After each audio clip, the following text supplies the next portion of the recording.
Aleluia. Como todos sabem, nós estamos numa série de mensagens sobre esperança. E hoje eu irei falar sobre esperança de um recomeço. Esperança do recomeço.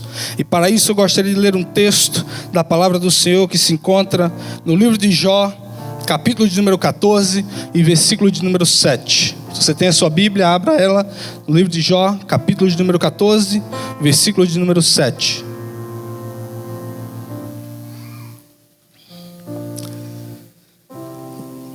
Você também pode acompanhar pelo telão.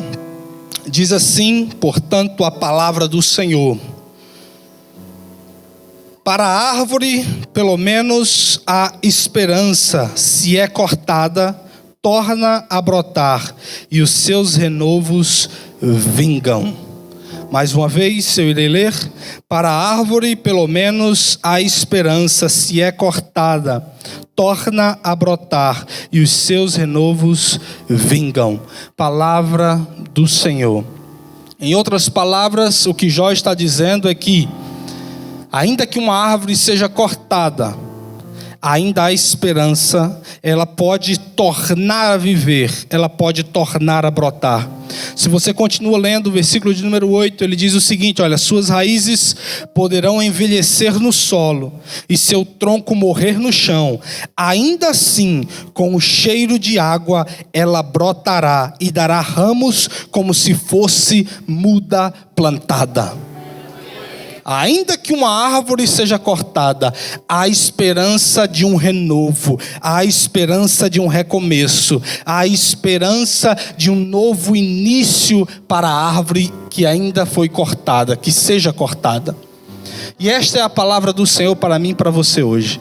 Há esperança de um novo recomeço, há esperança de um começo novo, há esperança para as nossas vidas.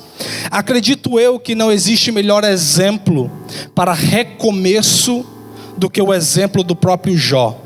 E eu gostaria de discorrer hoje esta mensagem acerca da história e da vida de Jó.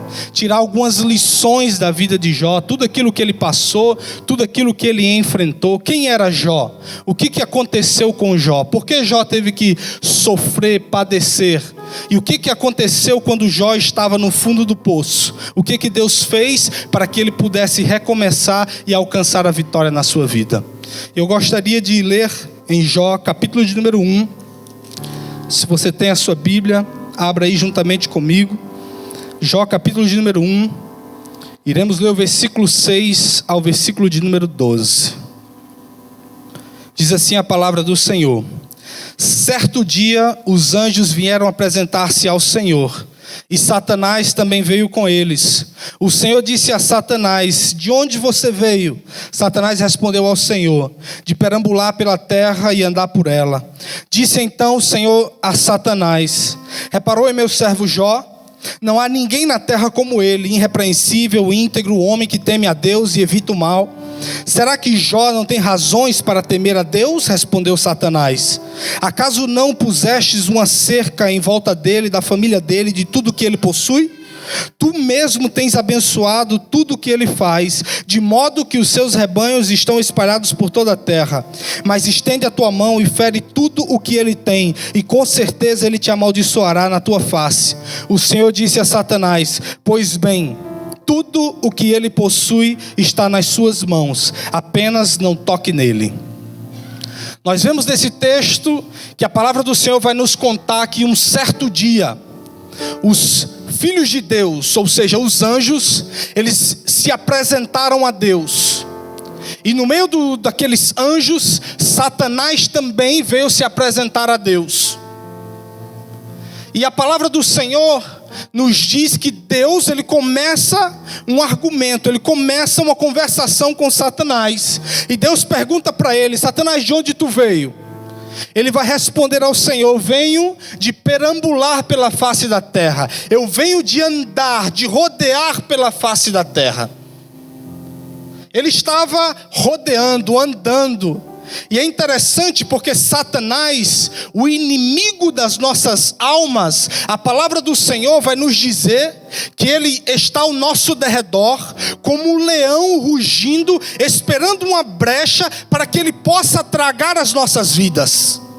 Nós vemos aqui nesse texto que quando Deus pergunta para ele, de onde você vem? De onde você veio? Ele estava rodeando, ou seja, fazendo aquilo que é de costume dele fazer, que é rodear e atacar as pessoas, vir esperar uma brecha na vida das pessoas para que ele possa tragar. E é interessante que nessa conversação, Deus então, ele vai testemunhar acerca do seu servo, o seu servo Jó. Jó vivia na região de Uz, que fica mais ou menos nos dias de hoje ao norte da Arábia. E Jó então, a palavra do Senhor vai dizer, se você for ver no versículo de número 1, Jó era um homem próspero, Jó era um homem piedoso, ele era íntegro, ele era reto. A palavra do Senhor vai dizer que ele se desviava do mal.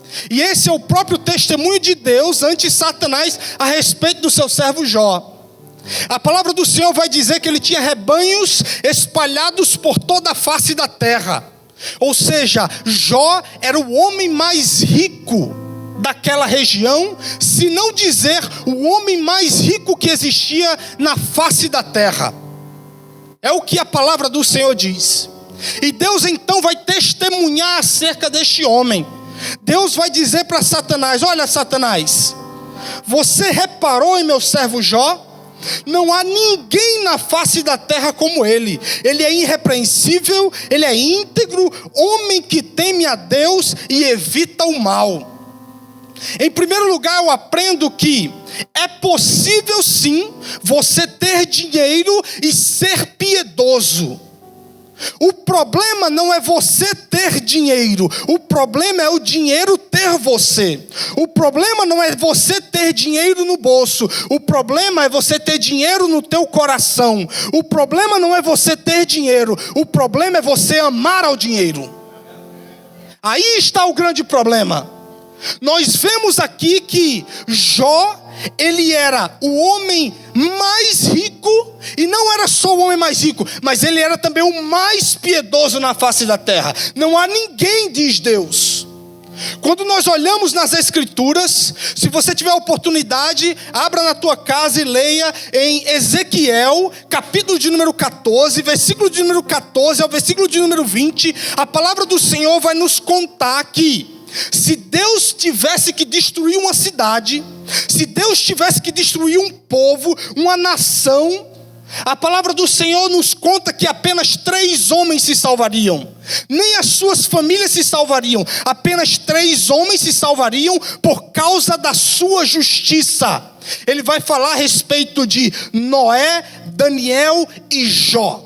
Os 3 homens mais justos, mais íntegros de todas as Escrituras, de toda a palavra do Senhor. Deus então testemunha para Satanás: Satanás, você viu meu servo? Ele é íntegro. Integridade é aquilo que você é dentro do teu quarto com as portas fechadas. Isso é o que é integridade. Ele é reto, ele se desvia do mal. Se desvia do mal fala de santidade. Ele é deliberadamente santo. Ele se desvia das coisas que se desagradam a Deus. Ele se desvia de tudo quanto é coisa ruim, de tudo quanto é mal. Jó se desvia de tudo isso. Ele tem temor a Deus, ele tem temor a mim, Satanás. Ou seja, o princípio da sabedoria. Jó era um homem que tinha sabedoria. Ele buscava, ele temia ao Senhor. Ou seja, ele não servia ao Senhor de qualquer maneira. As Escrituras vai nos dizer que Jó, a respeito dos seus filhos, ele tinha 7 filhos e 3 filhas. A palavra do Senhor diz que Jó orava todas as noites, todas as madrugadas. Jó intercedia pelos seus filhos. Ele orava porque ele dizia: vai que os meus filhos, no íntimo do seu ser, eles tenham pecado, eles tenham blasfemado contra Deus. Então eu devo orar, eu devo interceder para com eles.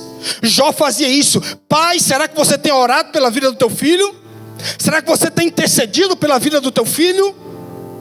Será que você tem tido temor? Será que você ama mais a Deus do que até o teu próprio filho, ao ponto de ter temor e colocar a vida do teu filho ante a presença de Deus e oferecer, como Jó fazia, oferecia sacrifícios em favor dos seus filhos?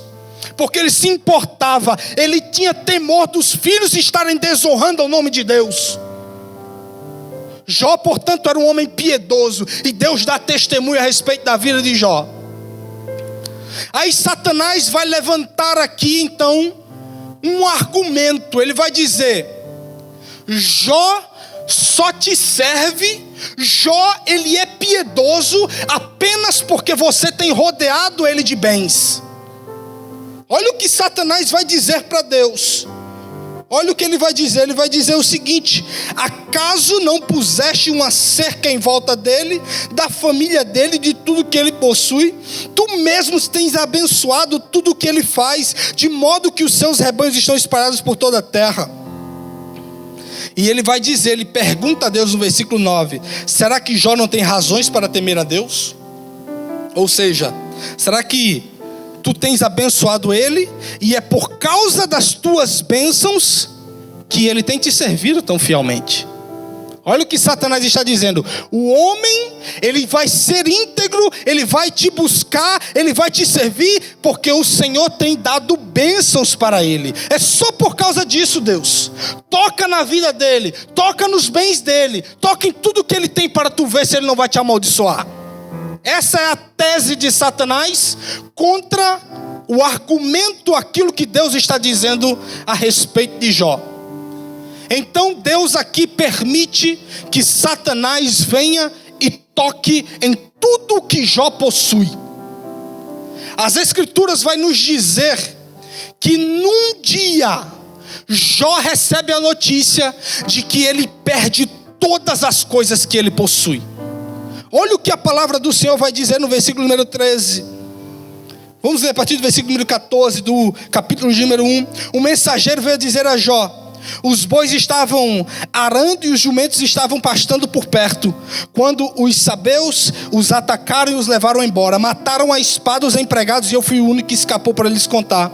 Ele vai dizer no versículo 16: enquanto ele ainda estava falando, chegou outro mensageiro e disse: fogo de Deus caiu do céu e queimou totalmente as ovelhas e os empregados, e eu fui o único que escapou para lhe contar. Enquanto ele ainda estava falando, chegou outro mensageiro e disse: vieram caldeus em 3 bandos, atacaram os camelos e os levaram embora, mataram a espada os empregados, e eu fui o único que escapou para lhe contar. Enquanto ele ainda estava falando, chegou ainda outro mensageiro e disse: seus filhos e as suas filhas estavam num banquete, comendo e bebendo vinho na casa do irmão mais velho, quando de repente veio um vento muito forte. Um vento muito forte veio do deserto e atingiu os 4 cantos da casa, que desabou. Eles morreram e eu fui o único que escapou para lhe contar. Imagina receber tal notícia. É difícil até de nós imaginarmos. Mas Jó recebe uma notícia de que de fato, tudo aquilo que ele possuía, todos os seus bens, ele havia perdido todas as coisas. Os bens materiais, e agora ele recebe uma notícia de que os seus bens mais preciosos, os seus filhos, também estavam no lugar, e o teto desabou, e a casa desabou, e todos eles morreram. Jó, você vai ter que fazer o funeral dos seus 10 filhos. Jó recebe essa notícia. Aquilo que Satanás havia dito para Deus: se ele perder tudo, ele vai te blasfemar, ele vai te amaldiçoar, Deus. E olha qual é a atitude de Jó. A palavra do Senhor vai dizer que ele rasga o seu manto, ele raspa a sua cabeça, e ele coloca a sua vida perante o Senhor. Ele vai para o chão e ele adora a Deus, e ele diz: olha, nu eu vim do ventre da minha mãe, e nu eu voltarei, nu eu irei, nu eu partirei, nu eu morrerei. Ou seja, olha o que Jó está dizendo: eu não trouxe nada para essa terra, e dessa terra eu não irei levar nada. É isso que eu e você precisamos entender. Nós não trouxemos nada. E quantas pessoas por tão pouco não blasfemam contra Deus? quantas pessoas por tão pouco não põem a culpa em Deus? E Jó não perdeu apenas bens materiais, você consegue entender isso? Jó perdeu todos os seus filhos. E ele vai dizer ao Senhor: olha, o Senhor Deus deu e o Senhor Deus tirou. Bendito, louvado seja o nome do Senhor. O Senhor Deus me deu filhos, mas o Senhor Deus tirou eles de mim. Bendito, louvado seja o nome de Deus. Mesmo assim eu irei te adorar, Deus. E a palavra do Senhor diz que Jó derruba a tese de Satanás contra ele. Ele não peca contra o Senhor, ele não amaldiçoa a Deus. Ele não amaldiçoa a Deus. Ele coloca a sua vida perante o Senhor e mesmo assim adora ao Senhor. Como se não bastasse, a palavra do Senhor vai dizer no capítulo número 2, que um certo dia, ou no outro dia, os anjos vieram apresentar-se ao Senhor, e Satanás também veio com eles para apresentar-se. O Senhor perguntou a Satanás: de onde você veio? Satanás respondeu ao Senhor: de perambular pela terra e andar por ela. Disse então o Senhor a Satanás: reparou o meu servo Jó? Não há ninguém na terra como ele, irrepreensível, íntegro, homem que teme a Deus e evita o mal. Ele se mantém íntegro, apesar de você me haver instigado contra ele para arruiná-lo sem motivo. Satanás vai dizer então: pele por pele, respondeu Satanás. Um homem dará tudo o que tem por sua vida. Estende a tua mão e fere a sua carne e os seus ossos, e com certeza ele te amaldiçoará na tua face. O Senhor disse então a Satanás: pois bem, ele está nas suas mãos, apenas poupe a sua vida. Mais uma vez, num outro dia, os filhos de Deus, os anjos, estão se apresentando diante do Senhor. Satanás aparece. Deus pergunta: de onde você veio? Satanás não muda a sua agenda, ele continua fazendo a mesma coisa. Entenda isso, que se fôssemos analisar o que Satanás está fazendo hoje, ele continua fazendo a mesma coisa. Ele está perambulando, ele está andando sobre a face da terra, como eu disse, como um leão, rugindo ao nosso derredor, esperando uma brecha, esperando um motivo para que ele possa arruinar, destruir, tragar a nossa vida. Isso é o que Satanás estava fazendo. Continuou fazendo a mesma coisa. É interessante que Deus vai mais uma vez testemunhar acerca da vida de Jó. E Deus não muda nada. Deus vai dizer: olha, tu viu, você reparou meu servo Jó? E Deus vai descrever tudo de novo. Ele continua a ser piedoso, Satanás. Ele continua a ser piedoso. Ele não iria me amaldiçoar, ele continua a ser piedoso. É interessante que Satanás vai dizer então agora: pele por pele, o homem dará tudo por sua vida. O homem vai fazer tudo por sua saúde, por sua vida, para que ele possa viver saudável, para que ele possa caminhar pela face da terra, porque com saúde se corre atrás de todas as coisas que ele havia perdido. Então Satanás vai dizer: se tu tocar nele, se tocar na carne dele, nos ossos dele, aí sim ele vai te amaldiçoar. Deus então permite que Satanás faça isso. Algo interessante é que Satanás, ele só pode ir até onde Deus permite. Ele não pode andar nem 1 centímetro a mais. Entenda isso. Lutero disse que Satanás ele é como um cachorro numa coleira. Ele só pode ir até certo ponto, até onde Deus permite, e dali ele não passa. Então ele vai e toca em Jó. A palavra do Senhor vai dizer que ele coloca chagas, feridas no corpo de Jó, do alto da cabeça à planta dos seus pés. Jó passa a ser, se pudéssemos ver Jó nos dias de hoje, iríamos confundir, iríamos achar que ele era um zumbi. tantas chagas, tanta ferida, com a pele necrosada, algo terrível, pus. Ele cheirava mal. A palavra do Senhor vai dizer que mais à frente a sua família o rejeitou. Todas as pessoas rejeitavam ele, não queriam nem se aproximar de Jó.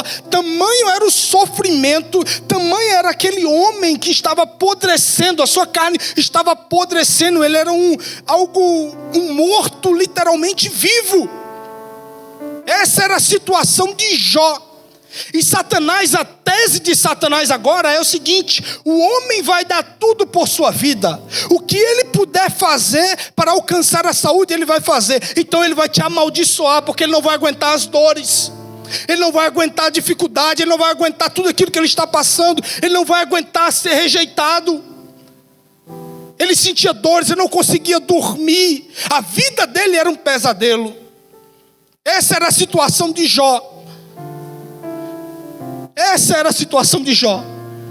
Quantas pessoas nesse ponto não negariam a Deus ou não colocariam a culpa em Deus?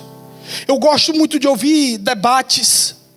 E ouvindo os debates, a maioria, eu poderia dizer que 90% das pessoas que estão debatendo, querendo provar que Deus não existe, é porque elas tiveram alguma decepção em sua vida, perderam um familiar, ou perderam um ente querido, perderam o pai, perderam a mãe, talvez por um câncer, uma doença terrível, e aquelas pessoas, elas amaldiçoaram a Deus, elas colocam a culpa em Deus, elas começam a indagar e dizer: como pode existir um Deus que permite tal coisa? A maioria das pessoas vão fazer isso. Elas querem questionar a Deus, elas querem culpar a Deus. E Jó vai agir de uma maneira diferente. Reconheça que Jó chegou ao fundo do poço. Não há mais saída para a vida de Jó aos olhos naturais. Jó está no fundo do poço, mas eu quero dizer para você que se você que está aqui nessa manhã estiver no fundo do poço, há apenas um lugar para nós olharmos, e é olharmos para o alto, e é olharmos para cima, é olharmos para Deus. O salmista, no Salmo de número 121, ele vai dizer o seguinte, olha, é um salmo, um cântico de peregrinação. Ele vai dizer: eu levanto os meus olhos para os montes e me pergunto, de onde me virá o socorro? O meu socorro vem do Senhor, que fez os céus e a terra. Ele não permitirá que você tropece. O seu protetor se manterá alerta. Sim, o protetor de Israel não dormirá. Ele está sempre alerta.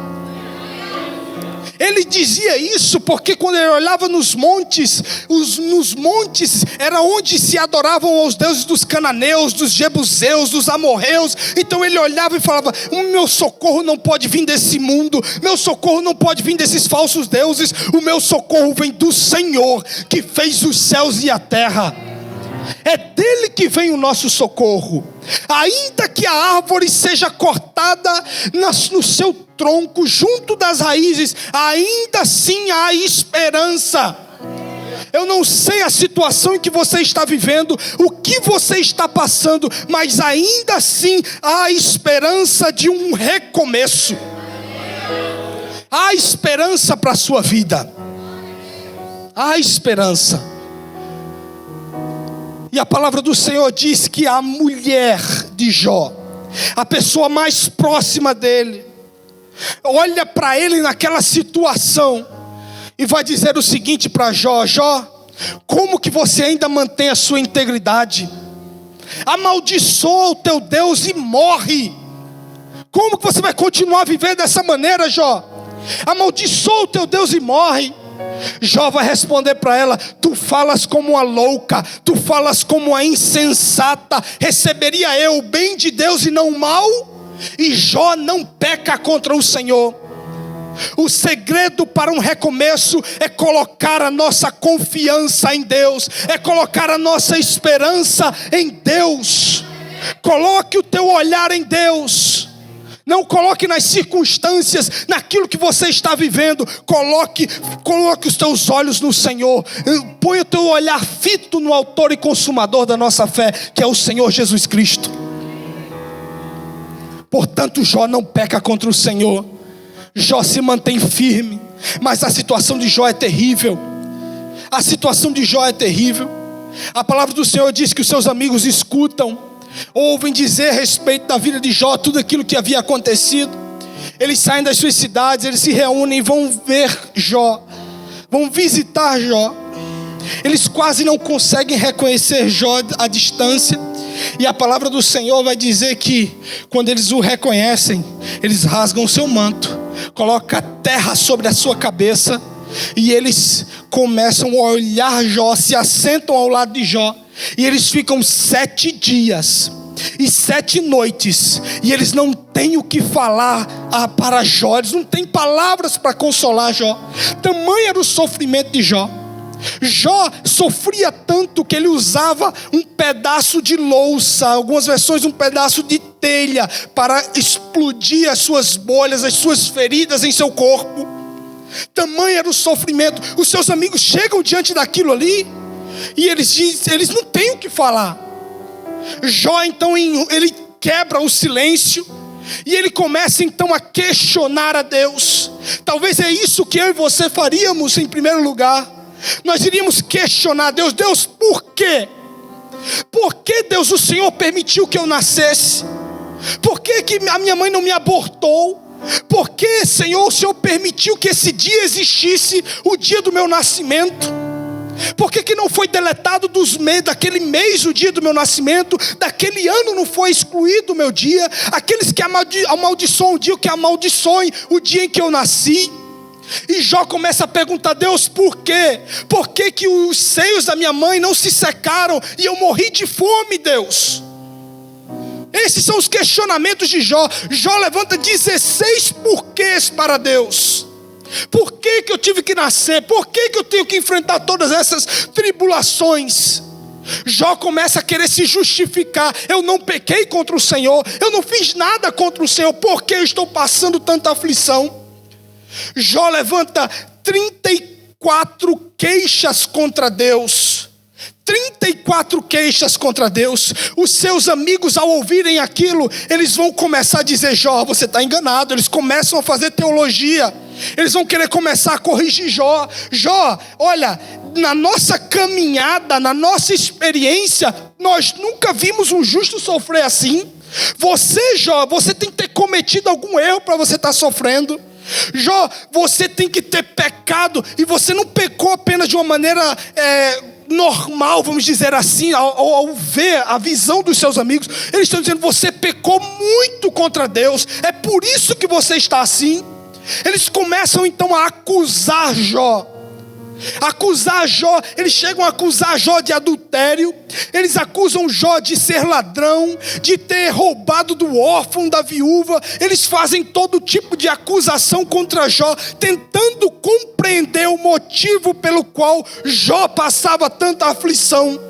Eles não conseguiam entender. Então eles começaram a justificar, criar teologias e dizer, olha, se houve algo é porque você fez algo. Se você está passando por isso é porque você fez algo. E Jó começa então um argumento. Jó começa a se justificar. Não fica respondendo. Eles falam, Jó responde. Eles falam, Jó responde.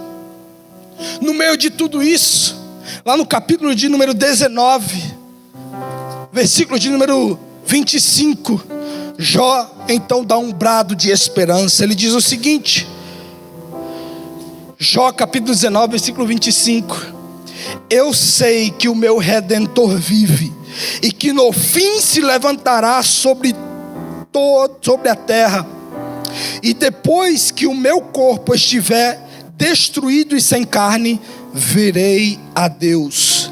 Eu o verei com os meus próprios olhos, eu mesmo e não outro, como anseia no meu peito o coração. Em meio à maior dificuldade da sua vida, Jó dá um brado de esperança. Eu sei que o meu Redentor vive, e ele há de se levantar naquele dia. Eu sei que o meu Redentor vive, mesmo em meio a todas essas dificuldades. Eu sei que o meu Redentor vive. Entenda algo, você serve a um Deus vivo. Há um Deus que conhece o íntimo do teu ser. Há um Deus que sabe aquilo que você está passando. Há um Deus que conhece as tuas aflições. Há um Deus que conhece as tuas tribulações. Saiba que o nosso Redentor, Ele vive. Ele vive. Jó então continua, eles questionam, eles ficam nesse argumento. É interessante porque Deus está em silêncio. Deus não responde. Deus não fala. Como eu disse, Jó já foi rejeitado de todas as formas. Jó está no fundo do poço. Talvez poderíamos dizer que a sua esperança já estivesse se esgotando. Como encontrar esperança numa situação dessa como a de Jó? Um homem que perdeu tudo. Um homem que perdeu toda a sua saúde. Se nós fôssemos num hospital e conversar com as pessoas que estão no leito de cama, com câncer terminal, contando os dias para morrer, e pudéssemos falar para essas pessoas: você daria tudo que você tem para você poder viver mais anos, para você ter saúde? Essas pessoas venderiam tudo. Elas pouco se importam com o carro que está na sua garagem, elas pouco se importam com a casa, elas pouco se importam com a conta, o dinheiro que está dentro do banco. Elas gostariam de ter saúde. Jó está nessa situação, mas mesmo assim há um brado de esperança. No meio de tudo isso, a palavra do Senhor vai dizer então que Deus vai falar. Mas Deus vai falar, Deus não vai responder a Jó. Deus não responde às indagações, às perguntas de Jó. Deus, Ele vai dizer algo. Vamos, se você puder, abra sua Bíblia, no capítulo número 38. Vai dizer: o Senhor fala.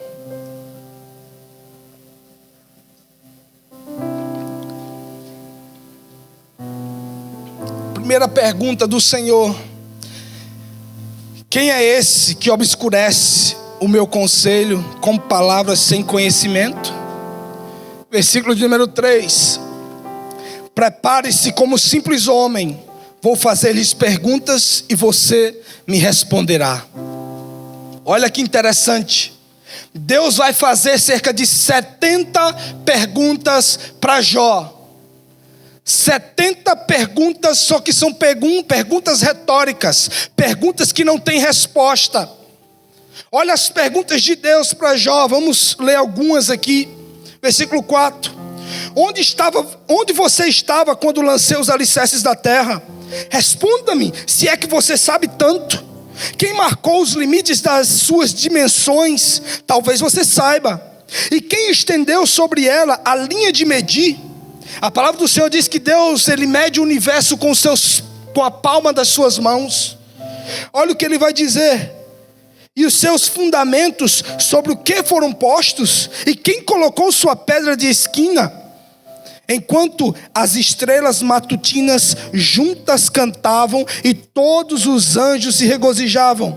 Quem represou o mar pondo-lhes portas, quando ele irrompeu do ventre materno, quando o vesti de nuvens?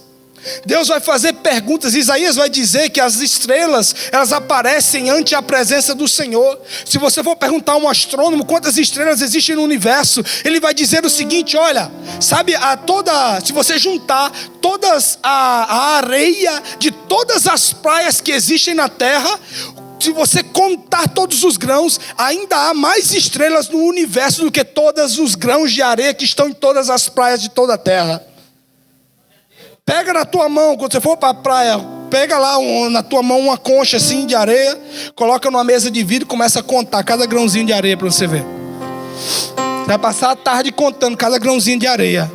Existem mais estrelas no universo e a palavra do Senhor diz que Deus conhece todas elas. Deus conhece todas elas. E a palavra do Senhor, o Senhor vai começar a fazer perguntas tremendas a Jó. Deus vai perguntar, olha, versículo 32, pode fazer surgir no tempo certo as constelações, ou fazer sair a ursa com seus filhotes? Você conhece as leis dos céus? Você pode determinar o domínio de Deus sobre a terra? Você é capaz de levantar a voz até as nuvens e cobrir-se com uma inundação? E é você que envia os relâmpagos e eles lhe dizem: aqui estamos. Os relâmpagos se apresentam ante ao Senhor. Quão grande é o nosso Deus. Deus vai fazer perguntas para Jó. E o meu tempo já está se esgotando. Vamos lá então para Jó, capítulo de número 42. Jó vai responder ao Senhor. Jó vai responder praticamente a primeira pergunta de Deus. Ele vai dizer o seguinte: olha, sei que podes fazer todas as coisas, nenhum dos teus planos pode ser frustrados. A primeira coisa que eu e você precisamos entender no momento da dificuldade é que não existem impossibilidades para o nosso Deus. Deus pode fazer todas as coisas. Não há impossíveis para o nosso Deus. Ele é o Criador dos céus e da terra. Não existe nada que Ele não seja capaz de fazer. Tudo é possível ao Deus que eu e você servimos. Tudo é possível. Esse é o primeiro reconhecimento de Jó para com a declaração, as 70 perguntas de Deus para Jó. Jó vai dizer então: olha, tu perguntastes, quem é esse que obscurece o meu conselho sem conhecimento? Certo é, olha o que Jó vai dizer, ele era um homem piedoso, um homem sábio. Ele vai dizer: certo é que falei de coisas que eu não entendia, coisas tão maravilhosas que eu não poderia saber. Leia o livro de Jó, você vai ver tudo aquilo que Jó fala, quão tremendas são as palavras de Jó. E esse homem vai dizer: certo é que eu falei de coisas que eu não entendia. Olha, um homem que tinha um conhecimento gigantesco, ele chega ante ao Senhor, porque ele reconhece quem ele é diante de Deus. Ele vai dizer: Deus, certo é que eu não conheço nada, eu não sou nada, Deus. Ele vai dizer no versículo 4, olha, tu dissestes, agora escuta e eu falarei, vou fazer-lhe perguntas e você me responderá. Versículo 5, meus ouvidos já tinham ouvido a teu respeito, mas agora os meus olhos te veem, por isso menosprezo a mim mesmo e me arrependo no pó e na cinza. Parece algo controverso, não é? Um homem que era piedoso, que caminhava com o Senhor, dizer para Deus: Deus, eu te conhecia apenas de ouvir falar, mas agora os meus olhos te veem, agora é que eu te conheço de verdade, Deus. Lembra que Deus não restaurou ele ainda. E Deus apenas está perguntando a ele, e ele está adorando a Deus, reconhecendo quem Deus é. Deus criou todas as coisas, Deus fez todas as coisas. Quem sou eu para estar levantando perguntas para com o Senhor? O que eu dei para Deus para que Deus me recompense? É aquilo que o apóstolo Paulo fala lá em Romanos. Ele para tudo que está dizendo, ele vai dizer: olha, ó profundidade da riqueza, da sabedoria e do conhecimento de Deus, quão insondáveis são os seus juízos e inescrutáveis os teus caminhos. Quem conheceu a mente do Senhor? Ou quem foi o seu conselheiro? Quem primeiro lhe deu para que ele o recompense? Porque dele, por ele e para ele são todas as coisas. A ele pois a glória para todo sempre. A Deus pertence a glória.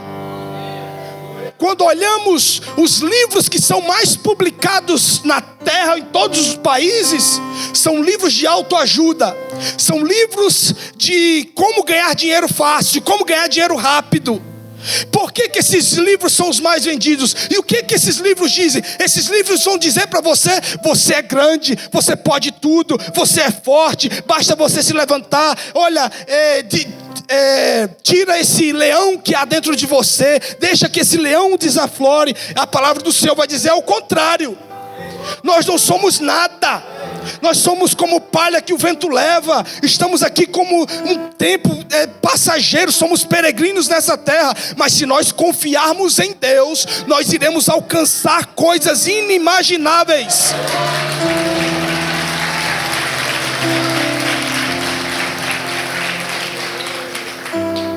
Olha o que Jeremias 29:11 diz: porque sou eu que conheço os planos que tenho para vocês, diz o Senhor, planos de fazê-los prosperar e não de lhes causar dano, planos de dar-lhe esperança e um futuro. Esses são os planos de Deus para a sua vida, dar a você esperança nessa manhã de um novo começo, dar a você esperança de um futuro brilhante, aquilo que você nem imagina, Deus vai fazer por tua vida. A palavra do Senhor diz, olha, a palavra do Senhor vai nos dizer que todavia, olho nenhum viu, ouvido nenhum ouviu, nem jamais penetrou no coração ou na mente do homem, aquilo que Deus tem preparado para aqueles que o amam. Gostaria que a igreja se colocasse de pé. A história de Jó não termina assim. A história de Jó não termina assim. A palavra do Senhor vai dizer que Deus, Ele repreende os amigos de Jó. Ele fala: vocês não sabem o que vocês estavam falando. Jó estava certo, porque ele estava falando da verdade. Ele não tinha pecado contra mim. Agora vocês estavam acusando ele sem saber de fato se ele havia cometido pecado ou não. Agora vocês vão lá, peguem ovelhas, ele fala, peguem animais e sacrifiquem em favor de vocês mesmos, e Jó vai orar pela vida de vocês. Jó ora, abençoa os seus amigos, e a palavra do Senhor vai dizer o seguinte, olha o que a palavra do Senhor vai dizer, versículo número 10 do capítulo 42. Depois que Jó orou para os seus amigos, o Senhor o tornou novamente próspero e lhe deu em dobro tudo o que tinha antes. Todos os seus irmãos e irmãs e todos os que o haviam conhecido anteriormente vieram comer com ele em sua casa. Eles o consolaram e o confortaram por todas as tribulações que o Senhor tinha trazido sobre ele, e cada um lhe deu uma peça de prata e um anel de ouro. O Senhor abençoou o final da vida de Jó mais do que o início. Ele teve 14.000 ovelhas, 6.000 camelos, 1.000 juntas de boi e 1.000 jumentos. Também teve ainda 7 filhos e 3 filhas. A primeira filha deu o nome de Gemima, a segunda o de Késia, e a terceira o de Querem Apuque. Em parte alguma daquela terra havia mulheres tão bonitas como as filhas de Jó, e seu pai lhes deu herança junto com seus irmãos. Depois disso Jó viveu 140 anos, viu seus filhos e os descendentes deles até a 4ª geração, e então morreu em idade muito avançada. Há esperança de um recomeço. Há esperança de um recomeço. Se houve para Jó, há para você. Basta você confiar no Senhor. Basta você confiar no Senhor. Eu gostaria de orar com a igreja nessa manhã.